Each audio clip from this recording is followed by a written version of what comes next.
सारे का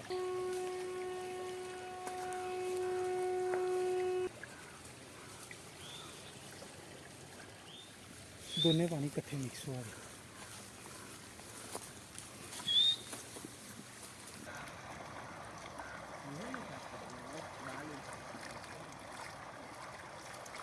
सामाजिक कार्यकर्ता शशि शर्मा और आप सभी मीडिया बंधुओं को हार्दिक धन्यवाद है कि आप इस तरह के जनहित के मुद्दे जो बार बार आप उठाते रहते हैं। तो हम तो पीछे काफ़ी सालों से संघर्ष कर रहे हैं, 15-20 सालों से संघर्ष कर रहे हैं कि हमारे एरिया में जो इंडस्ट्री यहाँ पे जो इंस्टॉल हुई काफ़ी देर से लगी हुई है। बहुत अच्छी इंडस्ट्री लगना किसी क्षेत्र में उसके विकास का बहुत बड़ा एक योगदान रहता है और वहाँ पे इकॉनमी भी वहाँ पे ग्रोथ करती है और बहुत सारे फ़ायदे होते हैं उस इलाके के अंदर। इंडस्ट्री की वजह से लोगों को रोज़गार भी मिलता है, डायरेक्ट इनडायरेक्ट सब लोग। लेकिन उसके साथ साथ एक बहुत बड़ा पहलू आज जो विषय बना हुआ, गंभीर चिंता का विषय बने हुआ पूरे विश्व के अंदर, वही कठुआ भी ग्रस्त है उसमें कि पोल्यूशन। क्योंकि इंडस्ट्री रेलवे रोड पे आप जाओगे ना, वहाँ पे पेस्टिसाइड के 3-4 यूनिट लगे हुए हैं, लेकिन वो पब्लिक प्लेस के साथ बिल्कुल टच है। वहाँ पे स्कूल भी है, मंदिर भी है, मस्जिद भी है और पब्लिक एक मार्केट है बहुत बड़ी।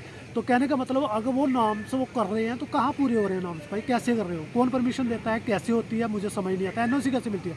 दूसरा, ये उन्होंने पोल्यूशन मॉनिटर डिवाइस लगाए हुए हैं जो उसका लेवल चेक करते हैं, लेकिन मुझे नहीं लगता उनकी रिपोर्ट कभी हमने उन्हें डिस्क्लोज़ की होगी।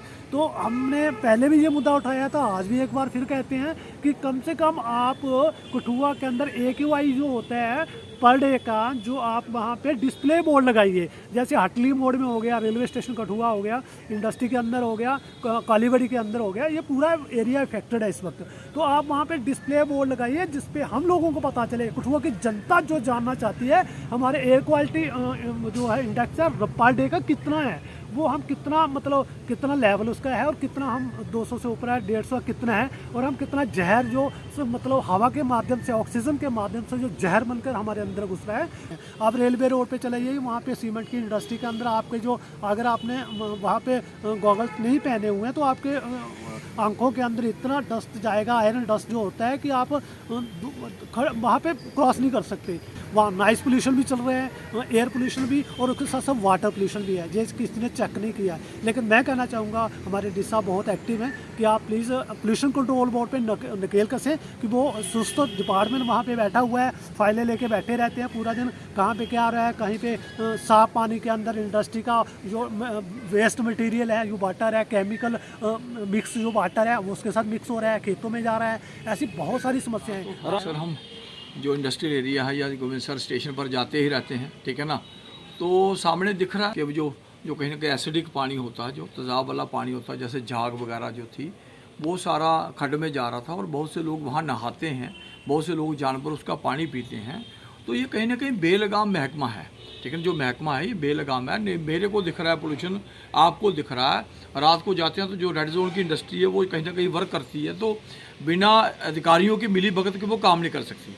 तो सीधी सी बात है कि अधिकारियों को एक महीने का पैसा मिलता है, इसलिए वो चुप रहते हैं। वरना क्या कारण है कि हमको और आपको दिख जाती है। और आपको पता, हमारा जो इंडस्ट्रियल एरिया है, जो गोविंदसर है, वहाँ आप लोगों ने हड़ताल तक की थी बड़ी, और वो एक एजिटेशन भी चली वहाँ पे, और कुछ लोग वहाँ अपाहिज आज भी हो रहे हैं, लेकिन वो अपाहिज भी पैदा हुए। लेकिन जो अधिकारी है वो सोचता है मैंने तो 2 साल के बाद चले जाना है, बच्चा किसी का बर्बाद होगा तो मुझे क्या लेने देना, ठीक है ना। इसलिए कहीं ना कहीं जो ऊपर सिस्टम है उसको इसका कड़ा संज्ञान लेना चाहिए कि भाई अधिकारी क्या प्रॉपर तरीके से काम कर रहा है या नहीं कर रहा है। अब छोटा मोटा कोई किसी ने यूनिट लगाया होगा तो वहाँ चले जाएंगे जी, कोई शायद वो इनका कॉन्टैक्ट में नहीं होगा। जब कॉन्टैक्ट में हो जाता है फिर उसके बाद नहीं ये जाते।